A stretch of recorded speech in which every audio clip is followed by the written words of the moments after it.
예. 여러분 한 주간 평안하셨습니까? 네.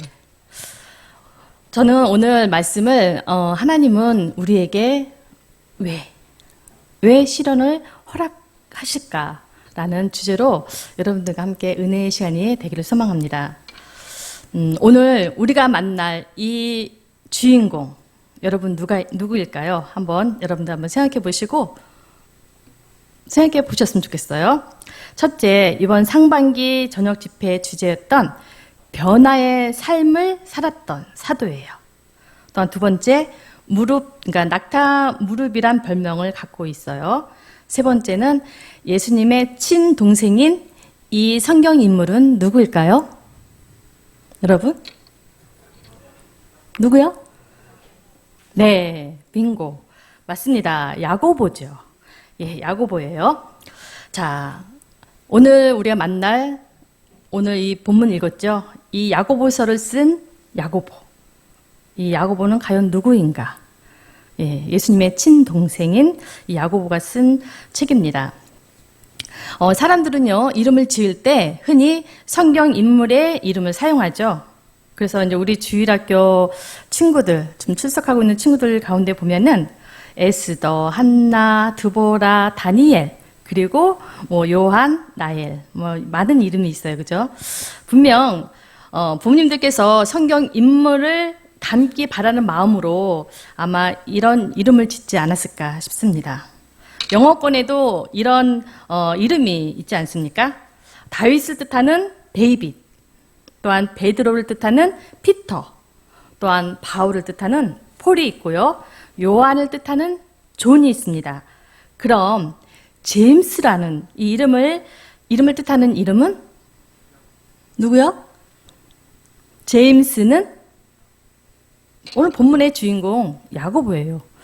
예, 제임스가 야고보란 이름의 뜻입니다. 이 이름은 성경 원어가 라틴어를 거치면서 변형된 바로 성경의 이름 야고보. 이 제임스라는 이름이 영미권 사람들만이 아니라 우리에게도 참 익숙한데요. 예를 들어 007 그 영화 007 시리즈 아마 아시는 분들은 잘 아실 거예요. 여기에 주인공 제임스 본드가 있죠. 또한 전설적인 배우 제임스 딘, 또한 과학자 제임스 와트 등 이처럼 기독교만이 아니라 여러 문화권에서도 쉽게 접할 만큼 야고보는 많은 사랑과 존경을 받고 있음을 우리가 알 수 있어요. 또한 신약 성경에서 예수님과 깊은 연관이 있었던 사람 중에 야고보가 3명이 나오죠. 먼저 예수님의 12 제자 중에 2명이 나옵니다. 바로 세베대의 아들 야고보. 여기서 사도 요한의 형이죠. 그러면서 12 제자 중에 가장 먼저 순교를 당했던 그 야고보. 또 한 사람은 알페오의 아들 야고보. 그리고 또 한 사람 예수님의 친동생 바로 야고보가 있어요. 자, 그럼 야고보서를 쓴 그 야고보는 누구일까요? 바로 누가 썼는지를 우리가 알아야 이 본문 전체를 여러분들 이해할 수 있습니다. 야고보서 전체를 바로 예수님의 손아래 동생 야고보가 쓴 거예요. 이 야고보는요, 아버지 요셉이 죽은 후에 형 예수님과 함께 어머니 마리아와 또 형제를 도우면서 가정을 이끌어갔던 야고보였습니다.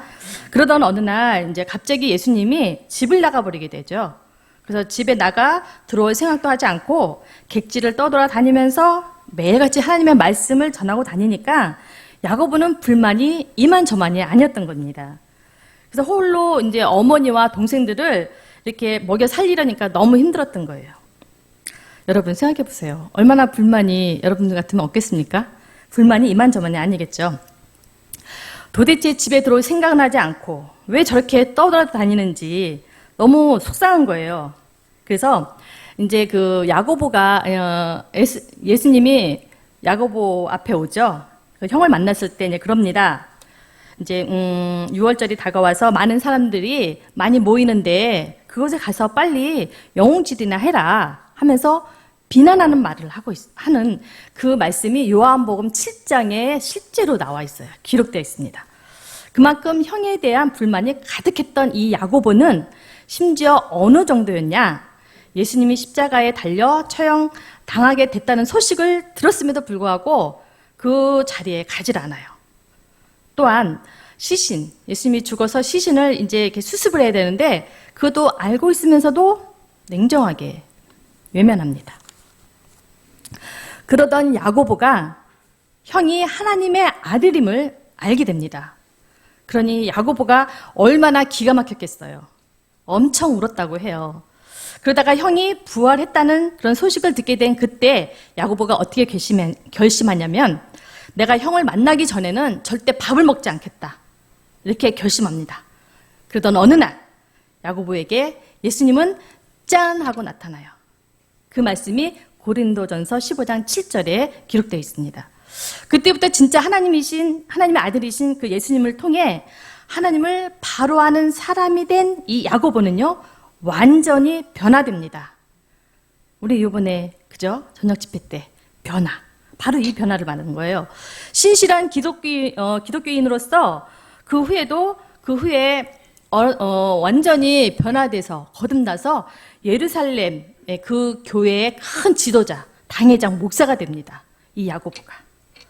자, 그럼 야고보가 이 편지를 누구에게 썼을까요? 이 야고보서 1장부터 5장까지 누구를 향해 썼을까? 그것은 외국에 흩어져 사는 그 유대인 기독교인들에게 썼다는 겁니다. 왜 썼을까요? 당시 외국에 흩어져 살고 있던 이 유대인들은요, 예수님을 어떻게 믿었냐? 그들이 예수님을 알게 된 계기가 이제 오순절날 성령이 강하게 이제 임하면서 그 성령을 체험하게 된 거예요. 그리고 사도들의 가르침을 통해서 예수님을 믿고 알게 된 거죠. 알고 믿게 된 거죠. 그런데 예수님이 우리에게 주신 그 진리를요, 단시간에 딱 이렇게 알게 되나요? 우리가 수십 년 이렇게 신앙생활 하지만 진리가 금방 딱 이렇게 알고 끝나지 않죠. 끊임없죠. 이 진리는. 그렇듯이 그때 그 성령을 경험했던 그들이 말씀은 들었어요. 또한 복음의 진리를 들었습니다. 사도들을 통해서. 그렇다고 해도 충분히 이해하지 못한 상황에서 그들에게 어떤 상황이 오냐? 초대 교회에 엄청난 박해, 핍박이 몰아친 겁니다. 그런 어린 신앙을 갖고 있던 그들이 혹독한 핍박을 견뎌내야 될 그런 상황에 온 거예요. 거기다가 사도들로부터 이제 어떤 신앙을 받았냐면요, 이제는 믿기만 하면 구원받는다는 그런 믿음의 진리를 들었어요. 사실 이 진리를 얼핏 들으면 믿기만 하고 아무것도 행하지 않아도 된다라는 말로 까딱하면 마음으로 믿기만 하면 구원이 끝난 것처럼 들릴 수 있습니다. 그러다 보니 오해를 하게 돼서요, 아무것도 하지 않아도 되고 또 믿음의 행함이 없어도 자기들은 구원받았다라는 그런 구원파에서 말하는 그런 신앙으로 빠진 거예요. 거기다가 교회 안에서 부자와 또한 가난한 사람들이 모여 서로 충돌이 생기는데, 부자는 우대를 받습니다. 교회 안에서. 그리고 맨 앞자리, 좋은 자리로 이제 대우를 받아요. 근데 가난한 사람은 멸시당하고 천시당하고 학대를 당해요. 심지어는. 이런 문화가 교회 안에 생겨서 많은 성도들이 상처를 받으니까 이 문제 때문에 교회가 너무 혼란스러운 겁니다.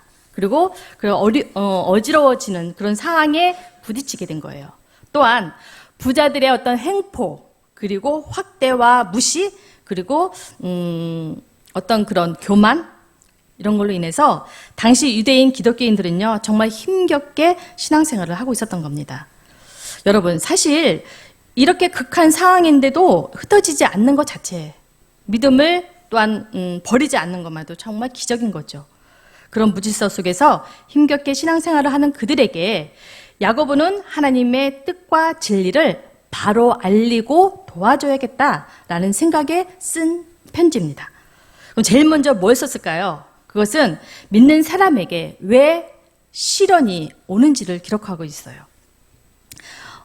시련을 왜 하나님은 우리에게 허락하시는지, 그리고 참된 믿음의 모습은 어떤 것이고, 또한 교회에서 부자와 가난한 사람들은 어떤 태도를 가져야 되는지, 또한 믿는 자로서 언어 생활은 어떻게 해야 되는지 그 가르침을 기록하고 있어서 어떤 분들은 야고보서를 잠언서, 잠언서, 신약의 잠언서다라고 할 만큼 주옥 같은 그런 지혜의 말씀이 많이 담겨져 있습니다.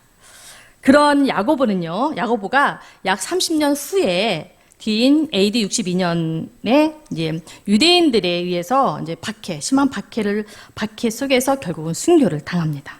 근데 순교 직전에 유대인들의 직상들과 대제사장 안나스는요, 야고보를 데리고 성전 꼭대기에 올라가서 그러죠. 예수 이름을 모독하라고, 그러면 살려주겠다라고 했을 때 야고보는 오히려 그 자리에서 예수는 하나님의 아들이라고 선포합니다. 그러는 순간에 그를 그냥 밀어 떨어뜨려서 암살에 순교합니다. 그 야고보가 쓴 말씀, 오늘 우리 함께 1장 1절 한번 읽어보도록 하겠습니다. 다 함께 읽습니다. 하나님과 주 예수 그리스도의 종 야고보는 흩어져 있는 12지파에게 문안하노라. 이제 보이시죠? 누구에게 이 편지를 썼는지. 바로 흩어져 있는 유대 기독교인들에게 쓴 편지로 2절과 4절에는요. 우리에게 왜 시련이 오는지, 또한 믿음 생활을 잘하고 있는 우리에게 이해 안 가는 시련. 야고보가 편지를 쓸 당시에는 큰 환난과 박해가 매우 심했어요. 그래서 악한 왕, 여러분 너무 잘 아시죠? 네로 황제. 그 유명한 네로 황제 시대이기 때문에 그 박해와 기근과 또한 권력자들의 행포로 인해서 흩어져 살아야 했던 디아스포라 유대 기독교인들에게 쓴 글입니다. 이게. 자, 여러분, 디아스포라. 여러분이 너무 잘 아실 거예요. 여기서 이 단어가 유대인들 중에 이제 본국에 살지 않고 핍박이 너무 심하니까, 박해가 너무 심하고 고통이 너무 심하니까 모두 다 해외에 이제 흩어져 살게 되는 거죠. 그들을 일컫는 말이에요, 이게. 근데 여기서 디아와 이제 디아 플러스 스포라, 이게 지금 합한 말인데, 디아는 흩어진다는 의미고요. 또한 스포라는 씨앗이라는 의미를 갖고 있죠. 그래서 복음의 씨앗과 사랑의 씨앗을 의미하는 이 의미를 갖고 있어요. 그래서 왜 코리아 디아스포라도 있고, 그죠? 많이 그 디아스포라라는 뜻이 그겁니다. 본국에 살지 않고 전 세계 방방곡곡에 흩어져 사는 사람들을 말하고 있죠. 자, 당시 예수님의 동생 야고보가 당회장 목사였던 예루살렘 교회는요, 유대인들로부터 극심한 핍박과 또한 박해를 받는 교회로 많은 종들이 순교를 당했어요. 그래서 그 기독교인들은 기독교인이라 하면 막 집에 불을 태우고요, 집을 불내고 잡아가고 옥에 가두고 그 어떤 생존 기반을 완전히 잃어버리게 합니다. 그런 그들이 어떻게 살아남을 수 있었고, 또한 그들이 어떻게 살아갔을까요? 너무 서로가 그렇지 않아요? 우리도 서로 믿는 자들이 서로 긍휼히 여기고 서로, 그죠? 이렇게 사랑을 나누잖아요. 그렇듯이 그들이 서로 긍휼히 여기면서 내 거, 네 거 할 거 없이 서로 나눠 먹으면서 힘겹게 살아가야 했던 예루살렘 교회 성도들은 물론 극심한 핍박으로 흩어져 있는 그런 많은 초대교회 성도들에게 야고보는 왜 성도들에게 이런 믿음의 시련이 오는가에 대한 깊은 체험과 또한 깨달음을 준 그런 영적 지도자였어요. 그래서 2절과 3절 말씀에서 여러 가지 시험, 즉 시련을 당하게 되면 우리에게는 인내할 수 있는 힘이 생기기 때문에 도리어 기뻐하라고 합니다. 이 말 여러분 어떻습니까? 참 어렵죠. 예? 고난이 얼마나 힘듭니까? 인내가 뭐예요? 찾아보니까 괴로운 일을 견디는 힘이다라고 되어 있습니다. 여기 4절 말씀에서 인내를 온전히 이루라. 이는 너희로 온전하고 구비하여 조금도 부족함 없게 함이라. 이 말의 의미는 여러분 잘 들어보세요. 너무 성급하게 시련에서 벗어나려고 하지 말라라는 말씀이에요. 왜요? 시련을 충분히 참고 견디게 되면 반드시 잘 다듬어진 믿음으로 부족함 없는 성숙된 하나님의 사람으로 거듭나게 하기 위함이라는 것입니다. 살짝 어려워요. 그죠? 하나님의 사람으로 견고히 세우기 위해서. 결론은 이거예요. 그래서 거듭 강조하지만 고난과 연단, 시련을 통해서 우리는 구원 또한 받은 것에 대한 확신이 있고요. 또 하나님의 뜻에 합당한 사람으로 거듭나기 위해 고난과 시련을 허락하셨다. 하나님께서 이 말씀을 여러분들 잊지 않았으면 좋겠어요. 이 말씀이 성경 말씀이 나와요. 성경이 그렇다면 그런 거죠. 그렇기 때문에 주님은 우리에게 시련을 주는 게 아닙니다. 시련은 그죠? 우리의 욕심으로 인해서 사탄이 주는 거죠. 그런데 이것을 막을 수도 있는 하나님이지만 우리에게 더 연단을 통해서 하나님의 사람으로 만들기 위한, 견고한 사람으로 만들기 위한 그런 시험을 허락했다라는 거죠. 우리 인간의 운명의 주인은 누굽니까? 바로 하나님이세요. 그래서 다시 말해서 우리가 원하는 것들이 우리가 원할 때 이루어지지 않는다는 겁니다. 그래서 우리는 하나님의 때를 기다릴 수밖에 없어요. 농부가 씨를 뿌리고 묵묵히 기다리듯이 하나님께서 약속하신 모든 것들을 우리가 원하는 때가 아닌 하나님이 원하는 때까지 우리는 기다려야 한다는 것입니다. 사실 참 힘들어요. 알고는 있는데, 그렇죠 여러분? 네, 쉽지 않습니다. 우리는 우리가 원하는 때에 원하는 것을 받기를 얼마나 갈망합니까? 그럼에도 불구하고 하나님께서 우리에게 원하는 것은요, 기다림이에요. 인내인 거죠, 인내. 여러분이 가만히 한번 생각해 보세요. 내가 이 자리까지 오기까지 내가 정말 모든 것이 풍족하고 많은 것을 누리고 많이 배우고 너무 이쁘고 너무 멋있고 이러면 여러분도 이 자리에 앉아 있을 것 같습니까? 쉽지 않아요. 분명히 하나님이 우리에게 주는 시련은 또 고난은 참 힘들고 고통스럽고 쓰죠.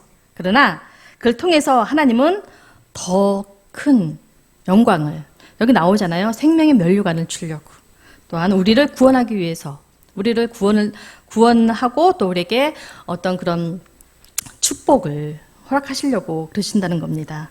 우리가 너무 잘 알고, 그런데 막연하죠, 이 말씀이. 그러나 그럼에도 불구하고 말씀이 그렇다면 그런 것이기에 우리는 순종하고 인내하며 기다려야 할 것입니다. 네, 그럼에도 불구하고 하나님께서 우리에게 축복을 주시는데요. 조건이 있어요. 인내하래요. 기다리래요. 환난과 고난 받을 땐 참으로 쓰고 괴롭지만, 고통스럽지만 잘 감내해 본 사람은 알 겁니다. 오랫동안 살아보신 여러분, 그쵸? 바로 고통을 이겨낸 후에 하나님의 약속한 그 축복을 하나하나 누릴 때 얼마나 좋은지 저는 경험합니다. 정말 힘든 시간 있었죠. 근데 하나님께서 그러는 가운데 다져가고 다듬어 가는 것 같아요. 그래서 정말 그 고통, 인내, 기다림 힘들지만 하나님 때는 반드시 옵니다. 그러니까 여러분들 힘내시고 축복을 받기까지 그 인고의 시간을 이탈하지 않고 포기하지 않고 이겨낸 후에 비로소 놀라운 하나님의 약속을 이루신다는 사실을 지금 야고보는 증명하고 있는 거예요. 12절 말씀에는요, 이 말씀이 있습니다. 여러분 한번 읽어볼까요? 다 함께. 시험을 참는 자는 복이 있도다. 이것에 옳다 인정하심을 받은 후에 주께서 자기를 사랑하는 자들에게 약속하신 생명의 면류관을 얻을 것임이니라. 아멘. 다시 한번 강조합니다. 하나님은 우리에게 왜 시련을 허락하십니까? 그것은 하나님의 약속의 축복을 마음껏 누리게 하기 위해서, 그리고 또 하나님의 뜻에 합당한 사람으로 만들고 거듭나게 하기 위해서, 변화시켜주기 위해서, 그래서 생명의 면류관을 얻게 하시려는 깊은 뜻이 있음을 여러분들 잊지 마시고 여러분들 힘내세요. 좀만 더 지금 힘드신 분들 있죠. 나름대로. 그러나 분명히 하나님은 함께 하십니다. 여러분들이 이겨낼 수 있기 때문에 그 시련을 주는 건데 여러분 하나님 때는 반드시 온다라는 거 잊어서는 안 되겠습니다. 중요한 거 나의 때가 아닌 하나님의 때, 그 때가 있음을 여러분들 기억하시고 기도할 때 그렇게 기도합시다. 하나님의 때가 속히 오기를. 네, 다음은 지혜에 대해 강조하고 있어요. 야고보는 나사렛 출신입니다. 공부도 한 번도 공부한 적 없는 그가 당시 예루살렘 교회의 당회장이 된 거예요. 쉽게 말해서 저 동막골 시골 출신이 강남의 사랑의 교회의 담임 목사가 된 겁니다. 가능할까요? 예루살렘 지역에는요, 종교와 정치 또한 경제적인 지도자급들이 많이 출석했다고 해요. 또한 바리새인들과 제사장들도 들어와서 기독교인으로 출석을 하였다고 하죠. 그곳에서 제대로 공부한 적 없는 이 야고보가 당회장으로 수많은 성도들에게 말씀을 전하는데 또한 섬기겠죠. 그런 데 있어서 정말 중요한 게 무엇이었을까요? 그죠? 분명히 있죠. 네, 기도입니다. 그리고 지혜예요. 하나님이 주신 지혜로 그 목회의 길을 걸었던 거죠. 그래서 제대로 공부한 적 없는 이 야고보가 당회장으로 수많은 성도들에게 말씀을 전할 수 있었던 것은요. 그것은 또한 그들을 정말 지식인들 또한 정말 별 사람들 다 모였겠죠, 그죠? 그들을 섬기려면 정말 지혜가 절실했을 것입니다. 또한 기도 안 할 수 없죠. 그래서 오직하면 야고보는 매일 앉아서 기도했던, 오직하면 별명이 생겼잖아요. 무엇입니까? 낙타 무릎이라고. 무릎 꿇고 얼마나 기도했으면 한결같이 그 무릎이 퉁퉁 부어 있을 정도로 기도하며 예루살렘 성도들을 섬겼다는 겁니다. 또한 하나님으로부터 지혜를 충만히 공급받았던 이 야고보. 여러분, 21세기에 공부를 많이 한 여러분들이 보았을 때 이것이 정말 가능할까요? 네, 가능합니다. 성경 말씀 1장, 야고보서 1장 5절 말씀 보면 이 말씀이 나와요. 너희 중에 누구든지 지혜가 부족하거든 모든 사람에게 후히 주시고 꾸짖지 아니하시는 하나님께 구하라. 그리하면 주시리라. 아멘? 네. 바로 이 말씀을 붙잡았던 거죠, 야고보는. 그래서 이 말씀을 우리는 어때요? 너무 잘 알고 있습니다. 근데 이 말씀을 여러분들 정말 내 것으로 만들고 한번 우리 기도해 보자고요. 하나님이 위에서 오는 지혜 어마어마합니다. 세상의 지혜와 하나님의 지혜가 같을까요? 완전히 달라요. 어떻게 다르냐? 세상의 지혜라면 학교에서 공부 잘하고 또한 직장에서 인정받아서 승승장구하는 거, 이런 것이 세상의 지혜라면 하나님의 뜻을 이루는데 꼭 필요한 데만 하나님께서 지혜를 주신다는 겁니다. 세상의 지혜는 머리로 임한다면 하나님이 주신 지혜는 마음으로 임한다는 거예요. 오랫동안 여러분들 신앙생활 하신 우리 성도님들 공감하시죠? 네. 하나님의 지혜는 세상적으로 보면 절대로 알아보지 못합니다. 하지만 사람이 하나님의 뜻을 행하려고 하면 이 교훈이 하나님으로부터 왔는지 또 내 스스로 말함인지 이렇게 알게 되는 거죠. 그래서 어떤 일을 하는데 이것이 하나님의 뜻인지 내 뜻인지를 알게 하는, 그래서 하나님의 뜻에 따라 사는 지혜는요, 세상 사람들이 깜짝 놀랄 만큼 값진 것입니다. 그래서 하나님께서 우리에게 보여주신 최고의 지혜라면 여러분 무엇일까요? 바로 십자가예요. 십자가. 여러분 마음에서 감동이 밀려올 때 일단 예수님처럼 한번 여러분들도 한번 순종해 보세요. 그 순종으로 인해서 얼마나 상상을 초월하는 일들이 일어나는지, 또 인간의 능력으로는 죽었다 깨어나도 될 수 없는 그런 놀라운 일들이 해결되는, 이것이 바로 하나님의 지혜의 방법입니다. 지금 우리 그죠? 여러분들 이 말씀에 한번 공감이 되실 겁니다. 하나님이 주신 지혜는 누가 받게 되느냐? 그것은 의심 없는 정결한 마음을 가진 자고요. 또한 예수님의 피로 깨끗이 씻긴, 거듭난, 변화된 그런 성도에게 위에서부터 지혜가 온다라는 사실입니다. 여러분, 이 지혜 우리 받아야 되지 않아요? 네. 그러기 위해서 우리는 늘 정결한 마음을 달라고 그렇게 하나님께 우리는 간구해야 될 것 같습니다. 마지막으로 야고보는요, 행함을 강조하고 있어요. 야고보는요, 야고보서 2장 17절에 이렇게 말씀하고 있습니다. 이와 같이 행함이 없는 믿음은 그 자체가 죽은 것이다. 또한 야고보서 2장 22절 말씀 한번 읽어볼까요? 내가 보거니와 믿음이 그의 행함과 함께 일하고 행함으로 믿음이 온전케 되었느니라. 네. 야고보가 왜 이토록 행함을 강조하고 있을까요? 그것은 교회 안에 그런 차별과 악한 말, 또한 시기와 다툼, 비방, 또한 부자들의 행포, 이런 성도들을 보면서 믿음만 강조할 수가 없는 상황인 것입니다. 그래서 야고보 사도는 분명히 믿음을 전제로 하고 행함을 강조하고 있어요. 참된 믿음이란 행함으로 증명되는 것이라고 말이죠. 마치 사람이 육체와 영혼이 결합이 되죠. 결합으로 이루어져 있는데 육체와 영혼이 서로 분리되면 죽은 몸이 있잖아요. 죽은 사람이 되듯이 참된 믿음은 믿음과 행함이 일치되어 있어야지 믿음과 행함이 분리되면 그것은 죽은 믿음이다. 여러분 너무 잘 아시죠? 잘 아는데 우리가 믿음 따로, 행함 따로 이럴 때가 참 많지 않습니까? 예, 그렇습니다. 진정한 믿음은 행함과 함께 가는 거예요. 그래서 이번에 우리 저녁 집회에 이 변화가 우리가 믿는 하나님, 그 하나님을 우리가 마음의 중심에 두고 우리가 더더욱 견고한 믿음을 갖기 위해서 더더욱 행함이 있는 삶을 또한 살고자 또 우리가 그날 또 말씀을 듣고 그죠? 지난주에 말씀을 듣고 결단도 하고 그랬습니다.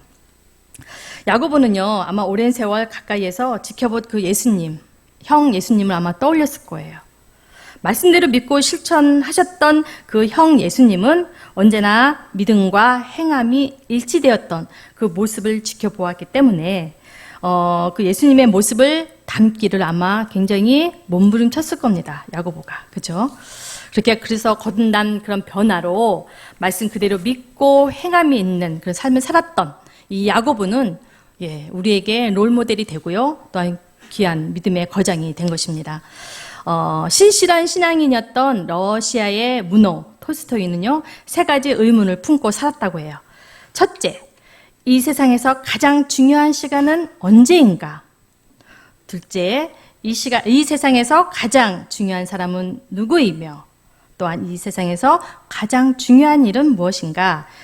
이 질문에 나름대로 답을 찾았다고 합니다. 그것은 첫째, 이 세상에서 가장 중요한 시간은 바로 현재요. 또한 이 세상에서 가장 중요한 사람은 지금 내가 마주하고 있는 사람을 말하는 것이고요. 셋째, 이 세상에서 가장 중요한 일은 지금 내 곁에 있는 사람에게 최선을 다하는 것입니다. 공감되십니까? 공감 안 되세요? 네, 공감하시기 바랍니다. 그러니까 그렇게 행해야 된다는 거예요. 최선을 다해야 된다. 톨스토이는 내게 주어진 일에 최선을 다해 믿음으로 실천하려고 힘쓰며 살았다는 사실이에요. 그러니까 우리도 그런 톨스토이와 같은 야고보와 같은 그런 행함이 있는 삶을 살아가야 되겠습니다. 그렇습니다. 믿음은 어떤 추상적인 그런 어떤 세계가 아니에요. 오늘 내가 있는 여기에서부터 우리가 실천해야 합니다. 말씀을 맺습니다. 지금 여러분은 신앙생활을 잘하고 계십니까? 나의 지금 이 믿음이 만족하십니까? 아니면 더 견고한 믿음으로 가기 위해서 몸부림치고 있습니까?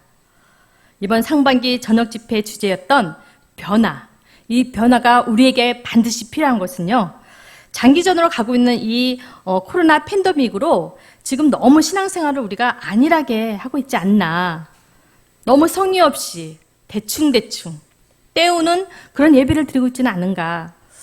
그래서 자신의 믿음을 돌아보면서 점검하는 시간이 되었으면 좋겠어요.